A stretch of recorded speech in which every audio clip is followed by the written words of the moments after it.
They cut a road straight through my ranch without asking, but they didn't expect me to turn it into a trap they'd never forget.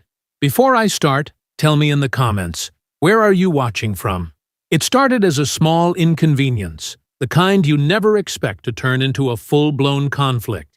The HOA wanted a new road to connect their developments to the main highway. What they didn't bother checking was where that road would go, straight through my ranch. The land they chose wasn't part of the HOA, it was mine, a long stretch I'd spent years building, maintaining, and relying on for my livelihood. They had no legal right to touch it, but that didn't stop them. One morning, I watched bulldozers roll onto my property. No notice, no permission. They began clearing grass and grazing pasture, carving a road like they owned the place.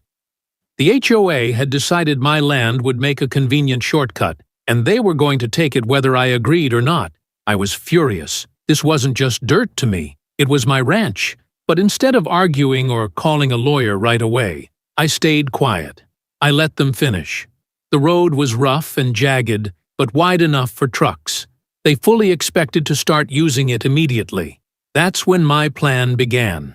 A few days later, I used my own equipment to dig a deep pit right in the center of their brand new road. I flooded it, carved deep ruts, and turned the soil into thick, swallowing mud, a trap no vehicle could cross without sinking.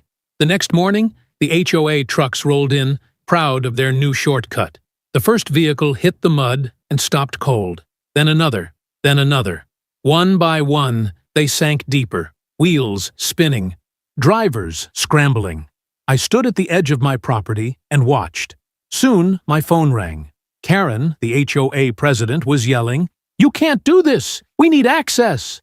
I couldn't help but laugh. I reminded her that they'd cut a road through my land without asking, and this was the result of that decision. They tried pulling the trucks out. It didn't work. Tow trucks had to be called, costing them hours of delay and embarrassment. By the time they finally freed their vehicles, I had already blocked off the remaining road with barriers.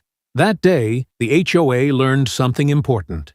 You don't take land that isn't yours, and you don't use someone's property without permission, because sometimes the land itself pushes back.